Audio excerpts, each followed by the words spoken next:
আসন্ন ত্রয়োদশ জাতীয় সংসদ নির্বাচনে বাংলাদেশ জাতীয়তাবাদী দল বিএনপি ২৩৭টি আসনে সম্ভাব্য প্রার্থীর তালিকা ঘোষণা করেছে। দলের চেয়ারপারসন খালেদা জিয়া ৩টি আসনে ও ভারপ্রাপ্ত চেয়ারম্যান তারেক রহমান একটি আসনে প্রতিদ্বন্দ্বিতা করবেন। সোমবার বিকেলে দলের গুলশান অফিসে সংবাদ সম্মেলনে ২৩৭টি আসনে প্রার্থী তালিকা ঘোষণা করেন বিএনপির মহাসচিব মির্জা ফখরুল ইসলাম আলমগীর। খালেদা জিয়া দিনাজপুর ৩, বগুড়া ৭ ও ফেনী ১ আসনের প্রার্থী মনোনীত হয়েছেন। তার ছেলে তারেক রহমান বগুড়া ৬ আসনে প্রার্থিতার ঘোষণা দিয়েছেন। বিএনপির হেভিওয়েট বা শীর্ষ পর্যায়ের নেতা ও আলোচিতদের অনেকেই মনোনয়ন পেয়েছেন।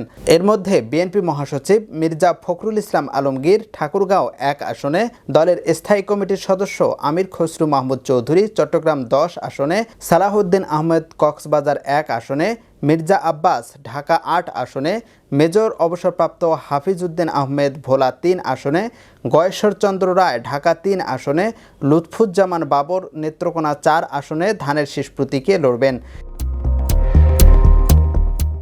এছাড়াও দিনাজপুর ৬ আসনে অধ্যাপক AZM জাহিদ হোসেন, পটুয়াখালী ৪ আসনে ABM মোশাররফ হোসেন, ফরিদপুর ২ আসনে শামা ওবায়দ ইসলাম, কুমিল্লা ১ আসনে ডক্টর খন্দকার মোশাররফ হোসেন, ফেনী ২ আসনে জয়নাল আবেদিন, ফেনী ৩ আসনে আব্দুল আউয়াল মিন্টু, নোয়াখালী ২ আসনে জয়নাল আবেদিন ফারুক, লক্ষ্মীপুর ৩ আসনে শহীদউদ্দিন চৌধুরী অ্যানি, ঢাকা ১২ আসনে সাইফুল ইসলাম নীরব, ঢাকা ৬ আসনে ইশরাক হোসেন ধানের শীষ প্রতীকে লড়বেন।